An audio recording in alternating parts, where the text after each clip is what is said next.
Welcome back to Keith's Orders of Battle, where we take the theory of war and test it on the tabletop.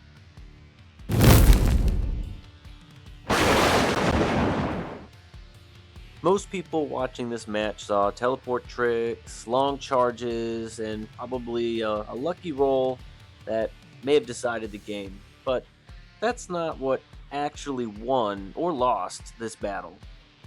This game is a great study in maneuver, attrition, and failures in security and economy of force.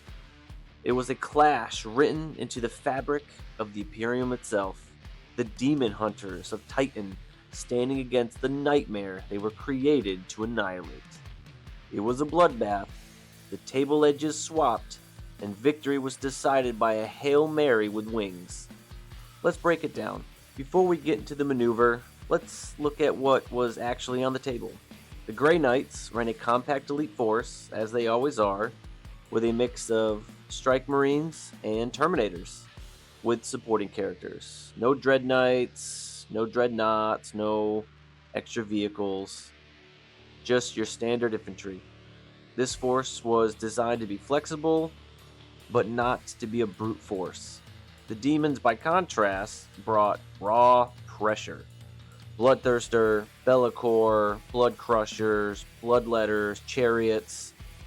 That was heavy assault power backed by fast-moving shock units. From the onset, we're looking at two different operational philosophies. Elite maneuver force versus concentrated assault power, which boils down to mobility versus mass. The Demons started aggressively with their deployment. No reserves, everything on the table. They packed very densely in the center, and that is a classic example of mass. Concentrated combat power, immediate board presence, pressure from turn one. They also stretched their back line to screen deep strike lanes, a clear application of security, knowing the tricks of the Grey Knights. The Grey Knights also deployed fully with no reserves, but not nearly as dense, and they kind of stretched from table edge to table edge. They relied on teleportation, so they had maneuver by capability. They accepted the weakness of their front line because they were a little bit more stretched out comparatively, but because they could reposition later as they needed to. So again, mass versus mobility. And off the deployment, we already start to see the different trains of thoughts going into it. Turn 1 went to the Grey Knights and shows something most players take for granted: the levels of war. This is where we start to see those layers. So, for those that may not know, there's 3 levels of war, and these dictate planning. And there's another video I have for that. But to sum it up real quick, you have strategic, operational, and tactical. So here, at this particular game, strategic is the goal of winning the game, whether for the narrative victory or your own personal satisfaction, ego, pride, whatever. The next level is the operational level. How do we win this game? Primary objectives. That is the classic example of how to win the game. Tactical, that's the next layer down. So those are your secondary objectives, which help you win tempo or can help compensate for any primary scores that you might not have had to get yet.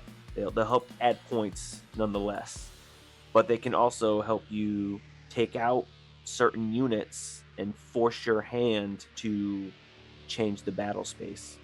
So the Grey Knights started, and they had to begin managing those various levels of war, having to accept that some objectives were impossible at the start of the game, having to anticipate where the demon line was going to intercept them, while trying to take objectives they could survive long enough to score. Because just because they make it there doesn't mean that they immediately get those points. So they had to decide what was achievable now with the available combat power. And that is a good classic example of the principle of objective in action. What is the objective? What is going to win the game? And that makes it difficult because in a game, every turn changes what your objectives are going to be. So not all objectives are equal, and not all are decisive at the same time. At the mid-game, both sides were already pretty decimated. It was a pretty bloody fight in the middle of the board with very little ground gained, but by turn 3, the Grey Knights executed a teleport that completely changed the battle space at this time. They didn't reclaim their own home objectives because the Bloodthirster was going to destroy everything, so that was pointless. It was almost already on the objective. But what they did do is they moved to take the demon home objectives. So the table edges effectively swapped, because by this point there was so few units left. Once the Grand Bulk teleported, the tables basically just turned over. This is maneuver at an operational level. They didn't just move units, they had forced the demons to have to reorient their entire axis of advance, creating units that were now in poor positions. The initiative shifted, now the demons had to basically turn around, and this was the high point of the Grey Knight tempo.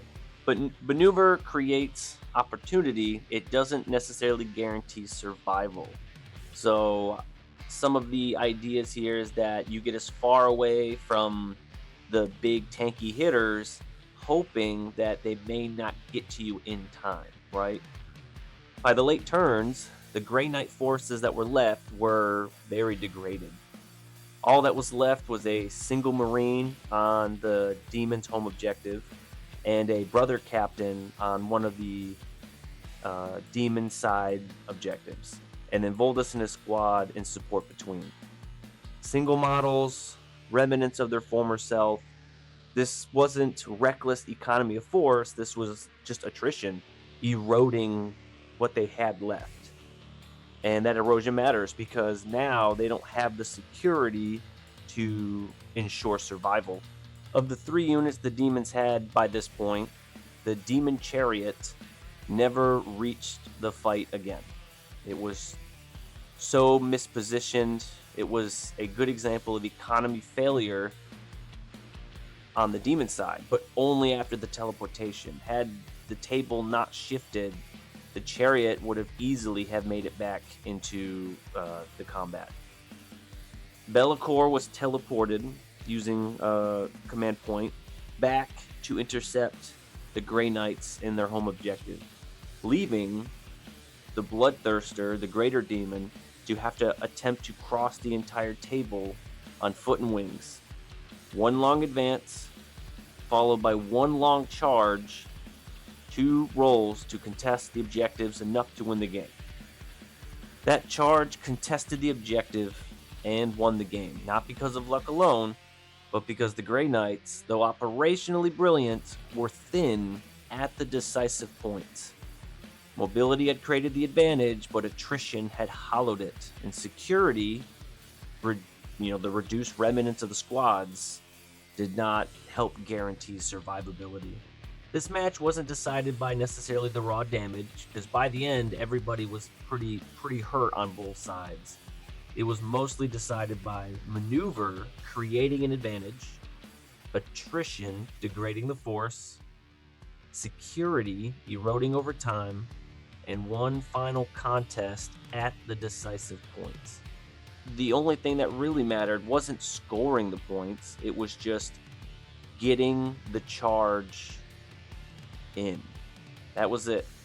That was the decisive point, not the objective itself, but the brother captain just getting into combat, because he was going to win that no matter what, and then contest the objective, and that was what was going to shut it all down.